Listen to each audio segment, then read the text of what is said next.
अनिका को ज्योति बुआ का ऑपरेशन कामिनी के साथ मिलकर करना था। अनिका के पास ऑप्शन था कि वो डॉक्टरों की लिस्ट से कामिनी का नाम हटा दे, मगर ऐसा करने का उसके पास कोई वैलिड रीजन नहीं था। लाइफ केयर हॉस्पिटल से उसके मेल बॉक्स पर काफी मैसेजेस आ रहे थे। हॉस्पिटल वालों ने डॉक्टर अमृता के लिए एयरपोर्ट पर कार का इंतजाम किया था। अनिका ने घड़ी में देखा तो 3:30 बज चुके थे। उसने लाइफ लाइफ केयर हॉस्पिटल के मेल किया। Reaching reaching in some time, will be there in my own. Life care hospital. Jyoti बुआ के कमरे के बाहर हॉस्पिटल का स्टाफ गौतम गुलेरिया से कंसर्ट फॉर्म पर साइन करवा रहा था। प्रीति अभी 18 साल की नहीं हुई थी, इसीलिए ये जिम्मेदारी गौतम गुलेरिया की थी। गौतम ने बिना पढ़े ही फॉर्म पर साइन कर दी। तभी स्ट्रेचर पर कुछ वार्ड बॉय ज्योति बुआ को कमरे से बाहर लेकर आए। वो ऑपरेशन थिएटर की ओर ले जाने लगे। प्रीति अपनी मम्मी को देखते हुए स्ट्रेचर के साथ साथ चल रही थी। एक नर्स ने गौतम से कहा, मिस्टर गुलेरिया, हम आपकी बहन को ऑपरेशन थिएटर ले जा रहे हैं। आई होप आपने कंसल्ट फॉर्म ठीक से पढ़ लिया है। देखिए, मेरी बात का बुरा मत मानिएगा, लेकिन ये ऑपरेशन थोड़ा पेचीदा है। इसमें सक्सेस रेट बहुत मिनिमम है। अच्छी बात यह है कि इनका ऑपरेशन डॉक्टर अमृता के हाथों होने वाला है, और ऐसे ऑपरेशन में उनका success rate is more than 90। Gautam ने बिना कुछ कहे हाँ में अपना सिर हिला दिया। तभी वहां कामिनी और मनीषा आए। कामिनी ने अपना ऑपरेटिंग गाउन पहन रखा था और चेहरे पर बहुत खुश नजर आ रही थी। मनीषा भी खुश थी क्योंकि आज उसकी बेटी इंडिया की सबसे बड़ी सर्जन के साथ मिलकर ऑपरेशन करने वाली थी। कामिनी ने अपनी जेब से फोन निकालकर सोशल मीडिया पर रील बनाना शुरू कर दिया। एक फोटो के नीचे कैप्शन में लिखा था, waiting for the super dog. फिर उसने अपनी फोटो सोशल मीडिया पर पोस्ट कर दी। डॉक्टर अग्रवाल कॉरिडोर में अपने स्टाफ से को कुछ समझाते हुए आ रहे थे। उन्होंने स्टाफ से कहा, देखो डॉक्टर, अमृता किसी भी वक्त पहुंच रही होगी। ऑपरेशन थिएटर में सारे इक्विपमेंट्स तैयार रखो और मिसेस ज्योति का को अंडर ऑब्जर्वेशन रखो। चेक हर blood pressure, sugar level and give me the reading. And listen very careful. ये सिर्फ हमारी हॉस्पिटल की प्रेस्टीज का सवाल नहीं है, बल्कि किसी की जान का भी सवाल है। It's a very complicated operation after all. आप लोग जाइए, तैयारी कीजिए, मैं पेशेंट की फैमिली से मिलकर आता हूँ। सारे डॉक्टर्स ऑपरेशन थिएटर की ओर जाने लगे। तभी डॉक्टर अग्रवाल ने गौतम गुलेरिया से कहा, Gautam ji, we are ready, latest hope for the best. तभी प्रीति भी वहां आई। डॉक्टर अग्रवाल ने प्रीति को देखकर कहा, you are a brave girl. बस इतना याद रखना, इस वक्त तुम्हारी मम्मी को अगर किसी चीज की सबसे ज्यादा जरूरत है तो वो है तुम्हारे विश्वास की। बाकी हम डॉक्टर, हमसे जितना हो सकता है हम उतनी कोशिश करेंगे। कामिनी ने डॉक्टर अग्रवाल के पीछे से आवाज लगाई, एक्सक्यूज मी सर, क्या मैं डॉक्टर अमृता के साथ पहले एक सेल्फी ले सकती हूँ? It will be a great honour for me. आखिर मेरी वजह से ही तो वो यहाँ आ रही है। Please sir, one selfie please. Doctor Agarwal को कामिनी की ये बात बिल्कुल अच्छी नहीं लगी। उन्होंने फिर भी झूठ मूठ मुस्कुरा कर कामिनी से कहा, श्योर, मगर परमिशन तुम्हें मुझसे नहीं डॉक्टर अमृता से लेनी होगी। गौतम ने डॉक्टर अग्रवाल से पूछा, मगर डॉक्टर अमृता कब तक आई? अब तक आई नहीं? डॉक्टर अग्रवाल भी कुछ परेशान होकर बोले, हाँ, मैंने भी उन्हें कांटेक्ट करने की बहुत कोशिश की, मगर वो सिर्फ मेल पर ही जवाब देती है। अभी अभी उनका मैसेज आया था कि वो बस पहुंचने वाली है। डॉक्टर अग्रवाल ने जैसे ही कहा, कॉरिडोर में किसी की चलने की आवाज आई। कामिनी ने एक्साइटेड होकर कहा, लगता है डॉक्टर अमृता आ गई। सभी लोगों ने एक साथ पीछे मुड़कर देखा। सामने से ही अनिका चलकर आ रही थी। Hotel paradise international. रिया काफी देर से मेन डोर के आए व्यूअर से बाहर देख रही थी। थोड़ी देर बाद उसने देखा कि रोहित अपने स्वीट से निकलकर लिफ्ट में चला गया। उसे कंफर्म हो गया कि अब आर्यन को फोन करने का रास्ता क्लियर था। उसने अपने लैंडलाइन से आर्यन को फोन लगाया। आर्यन रोहित की बातों से काफी नाराज था। वो अपने राइटिंग टेबल पर दोनों हाथों के बीच सर रखकर रो रहा था। तभी उसकी जेब में रिया का फोन वाइब्रेट होने लगा। उसने आंसू पोंछे और फोन रिसीव किया। फोन रिसीव करते ही रिया ने उसे कहा, हेलो ब्रदर। डैड अभी अभी बाहर निकले हैं, कुछ देर के लिए रास्ता क्लियर है, वी कैन मीट। तुम एक काम करो, तुम पहले टेरेस पहुंचो, तुम्हारे बाद मैं पहुंचती हूँ। कुछ भी हो जाए हम किसी को एक साथ नहीं दिख सकते। सेम प्लेस, वाटर टैंक के नीचे, लाइफ केयर हॉस्पिटल। अनिका को देखते ही कामिनी ने टॉन्ट मारना शुरू कर दिया। आ गई फेक कंसर्न दिखाने। अनिका ने प्रीति की ओर देखा, मगर प्रीति ने अनिका से नजर हटा ली। प्रीति अनिका से बहुत नाराज थी, क्योंकि अनिका प्रीति और ज्योति बुआ को अपने हाल पर छोड़कर चली गई थी। इस वक्त प्रीति को समझाने का ना तो अनिका के पास टाइम था और ना ही मौका। अनिका ने डॉक्टर अग्रवाल से पूछा, हेलो डॉक्टर, ऑपरेशन की सारी तैयारियां हो चुकी हैं? ये बात सुनकर गौतम कुछ सोच में पड़ गया। उन्होंने अनिका से सवाल किया, तुम्हें कैसे पता कि आज ज्योति का ऑपरेशन है? अनिका को कुछ समझ नहीं आया कि वो इस सवाल का क्या जवाब दे। उसने डॉक्टर अग्रवाल की तरफ देखकर कहा, वो मैंने ही तो रिक्वेस्ट की थी आने की डॉक्टर अमृता से। डॉक्टर अग्रवाल ने कामिनी की ओर देखकर कहा, मगर कामिनी तो कह रही थी कि डॉक्टर अमृता को उसके बुलाने पर आ रही है। अपने आप को झूठा साबित होने से बचाने के लिए कामिनी ने अपनी आवाज ऊंची कर ली। वो चिल्लाकर कहने लगी, what do you mean by that sir? ये अनपढ़ गंवार कैसे बुला सकती है इतनी बड़ी डॉक्टर को? इससे पूछिए, ये जानती भी है डॉक्टर कौन है, कितनी बड़ी डॉक्टर है वो? बेंगलुरु, मुंबई, कोलकाता, हर जगह मेडिकल कॉलेज में डॉक्टर अमृता की केस स्टडी सिखाई जाती है। उनके 1 घंटे की कीमत लाखों रुपए है। 90% से ज्यादा सक्सेस रेट है। बड़े से बड़े बिजनेसमैन या पॉलिटिशियन, उनकी एक अपॉइंटमेंट के लिए महीनों तक इंतजार करते हैं सब। वो डॉक्टर अमृता तुम्हारे कहने पर आएंगी ऑपरेशन करने के लिए? इम्पॉसिबल।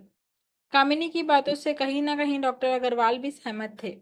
उन्होंने बात को टालते हुए कहा, चलो, आप किसने भी बुलाया हो उससे क्या फर्क पड़ता है। हमारे लिए इम्पोर्टेंट ये है कि मिसेस ज्योति का ऑपरेशन डॉक्टर अमृता के हाथों होने वाला है, which is in the best interest of her treatment. Manisha Guleria को मौका देखा। वो डॉक्टर अग्रवाल के सामने अनिका को नीचा दिखाने के लिए अनिका के पास आई। मनीषा ने उसके कंधे पर हाथ रखकर कहा, नहीं नहीं, ऐसे कैसे डॉक्टर साहब, अनिका कह रही है तो उसने डॉक्टर को बुलाया होगा। कुछ सोच समझ कर ही तो कह रही होगी। अनिका बेटा, एक काम करो, तुमने उन्हें जो मैसेज किया था वो हमें दिखा दो, ताकि हमें पता चल जाए कि तुम सच बोल रही हो या कामिनी। अनिका इस वक्त किसी बात का जवाब देना नहीं चाहती थी। उसका पूरा ध्यान ज्योति बुआ के ऑपरेशन में था। तो अगर वो अपना मेल बॉक्स दिखा भी देती तो उन्हें पता चल जाता कि अनिका ही डॉक्टर अमृता है। अनिका किसी से बिना बात करे ऑपरेशन थिएटर की ओर निकल गई। कामिनी और मनीषा प्रीति के पास आए।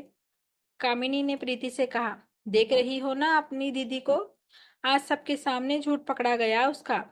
हम तो पहले पहले से ही कहते थे तुम्हें कि तुम्हें इस लड़की पर विश्वास मत करो, मगर तुम और ज्योति बुआ हमारी बात ही नहीं मानते थे। मनीषा ने कामिनी को शांत करते हुए कहा, अब जाने भी दो कामिनी, आखिरकार बुरे वक्त में हमें हमें ही तो प्रीति और ज्योति बहन का साथ खड़ा रहना है। डॉक्टर अग्रवाल ने अपनी घड़ी देखते हुए कहा, it's time. I think doctor Amrita किसी भी वक्त पहुंच रही होगी। आप में से कोई एक ऑपरेशन थिएटर में के बाहर वेट कर सकता है, बाकी यहीं इंतजार करिए। और कामिनी तो ऑलरेडी ऑपरेशन थिएटर में होंगी, और हॉस्पिटल रूल्स के मुताबिक फैमिली में से कोई भी एक बंदा ऑपरेशन थिएटर में वेटिंग एरिया में वेट कर सकता है। गौतम ने प्रीति की ओर इशारा करते हुए कहा, प्रीति बेटा, तुम आ जाओ, तुम्हारी माँ के लिए तुम ही उनकी हिम्मत हो। Hotel paradise international terrace, water tank के नीचे आर्यन रिया का इंतजार कर रहा था। आर्यन को रिया के जूते दिखाई देने लगे। रिया ने झुककर वाटर टैंक के नीचे देखा तो आर्यन ने उसे अंदर से ही हाथ उठाकर हाय का इशारा से उसे चुप रहने का इशारा किया। रिया अपने दोनों हाथ जमीन पर रखे और घुटनों से आगे की ओर चलने लगी। जैसे ही रिया आर्यन के पास पहुंची, उसने अपने हाथ से आर्यन की टी शर्ट पोंछे। रिया की इस हरकत को देखकर आर्यन हंसने लगा। उसने बड़ी इनोसेंटली रिया से पूछा, आर यू श्योर कि तुम मेरी बहन हो? रिया ने हाथ झटकते हुए कहा, आई एम वेरी श्योर। तुम ही मेरे जुड़वा भाई हो जो मम्मा से कहीं गुम हो गए थे। आर्यन को ये बात सुनकर बहुत दुख हुआ। उसने अपनी नाक खुजाते हुए पूछा, मम्मा इज सो केयरलेस कि मुझे घुमा दिया। रिया को आर्यन की बात पर गुस्सा आया। उसने आर्यन की ओर उंगली दिखाते हुए कहा, no mamma is not careless. हो सकता है वो गुंडे तुम्हें मम्मा से छीन कर ले गए हो, या हो सकता है कि डैड ने तुम्हें मम्मा से छीन लिया है। इस बात पर आर्यन ने भी रिया की ओर उंगली उठा दी। No, dad is not a thief. कुछ देर दोनों एक दूसरे की ओर उंगली ऊंची रखने के बाद दोनों ही सिस फायर का ऐलान करते हुए अपनी उंगली नीची कर ली। आर्यन ने रिया से पूछा, आर यू श्योर हम भाई बहन हैं? अब रिया हाई कोर्ट के किसी वकील की तरह आर्यन के किए कमेंट के सामने अपनी दलील पेश करने लगी। अगर हम भाई बहन नहीं हैं तो हम दोनों की शक्ल एक जैसी क्यों है? क्यों हमारी शक्ल मिलती जुलती है? हमारी आंखें मम्मा जैसी और तुम्हारी नाक डैड जैसी, तुम्हारी हरकतें मम्मा जैसी और मेरी कुछ कुछ डैड जैसी। बताओ, इतने सारे कोइंसिडेंस कैसे हो सकते हैं? आई एम एब्सोल्युटली श्योर कि तुम ही मेरे खोए हुए भाई हो, एंड तुम्हारे डैड ही मेरे डैड हैं और मेरी मम्मा ही तुम्हारी मम्मा। थोड़ी देर सोचने के बाद रिया ने कहा, कोई तो मिस्ट्री है जो हमें ही सॉल्व करनी होगी। आर्यन ने रिया की ओर बहुत होप से देखते हुए कहा, बट हाउ? रिया ने बड़े कैजुअली आंसर दिया, वो तो मुझे पता नहीं, बट मुझे इतना ज़रूर पता है कि जिस गॉड ने हमें मिलवाया है वही गॉड ये मिस्ट्री भी सॉल्व करेगा। आर्यन और रिया दोनों इस बात पर विश्वास था कि दोनों से हाथ और घुटनों के बल वाटर टैंक के नीचे से बाहर निकले। रिया ने वाटर टैंक से लगी सीढ़ी को पकड़ा और ऊपर की ओर चढ़ने लगी। आर्यन ने नीचे से डरकर आवाज दी, व्हाट आर यू डूइंग? क्या कर रही हो तुम? Is this dangerous?